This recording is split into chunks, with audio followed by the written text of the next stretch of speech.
สบายดีนะสบายดีมุกเพื่อนประสุนเนาะมันนี้มาแนะนำรุ่นทัติโก้เนาะตัวนี้จะเป็นตัวออกใหม่นะออกใหม่เขาจะเปลี่ยนสีใหม่เนาะโดยรายละเอียดเบิ่งคร่าวๆก่อนนะ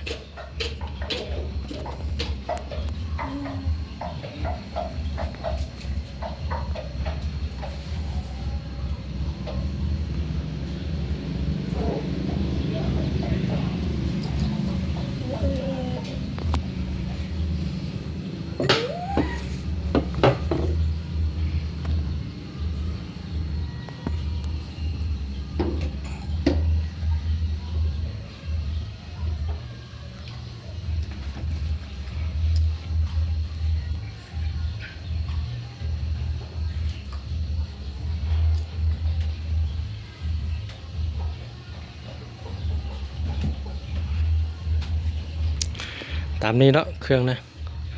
แต่ว่าได้ครบสุดเลยเนาะได้โม่สโตรลิงลูกกำหนึ่งกองสูบเนาะในสุดกองสูบเนาะตัวนี้มาพร้อมกับถังคาร์บอนกล้อง BSA เนาะให้เบิ่งนะออกใหม่ละตัวนี้เป็นสีแดงงามเลยนะพอท่านสูบลมเข้าถึงได้นี่เอามาถ่ายรูปซิ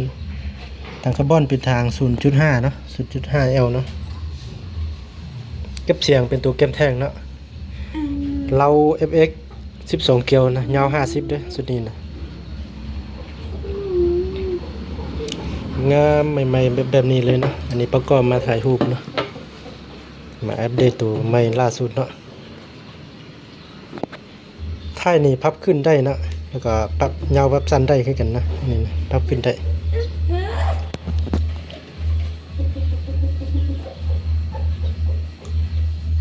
แบบนี้เลยแกนแช็กเนาะถังคาร์บอน 0.5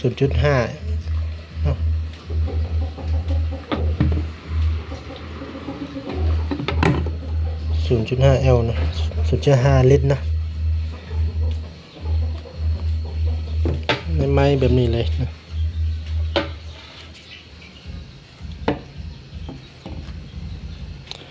ถ้าใส่ถังคาร์บอนนี่น้ำหนักจะเป็น3โลซีซึ่งน้ำหนักเบาเนาะทัติโก้นะจะเป็นอีกรุ่นที่สุดยิงนี่น้อยนะตัวนี้จะเป็นวาล์วในตัวเลยนะวาล์วสุดเลยนะบ่แม่นวาล์วตัดวาล์วต่อคืออันตัว MC กับ K2 นะตัวนี้นะเครื่องนี้เขามีรับประกันให้นะรับประกันให้เล่าให้6 เดือนนะส่วนอะไรตัวอื่นกรณีเอาเมื่อฮอดลมหัวบ่เนี่ยนั่นเขาจะส่งตัวโอลิงไม้ไปเปลี่ยนให้ก็ได้นะ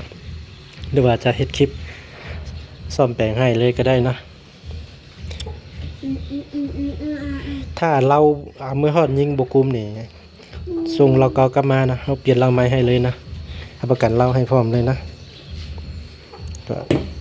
บ่เคยมีปัญหาดอกนะเรื่องเราบกุมนี่นะผ่านมากับบ่เคยมีปัญหานะเครื่องมันจะได้ครบสุดตามนี้เลยนะตามรูปนี้เลยนะเฉพาะเครื่องสุดนี้นะคือว่าได้คลิปก่อนหน้านี้นะจะมีกระเจแถมให้พร้อมสุดนึงนะกระเจ6 เหลี่ยมแถมให้พร้อมนะแต่ว่าบ่ทันไปซื้อมานะจังหวะซื้อมาละตอนลูกค้าเอาแล้วสิแถมตอนนั้นให้เลยนะเอาตามสิมีแต่เข้าๆซ้ำนี้นะถ้าลูกค้าสนใจก็สามารถติดต่อมาได้เนาะเครื่องเหมือนงามหลายนะ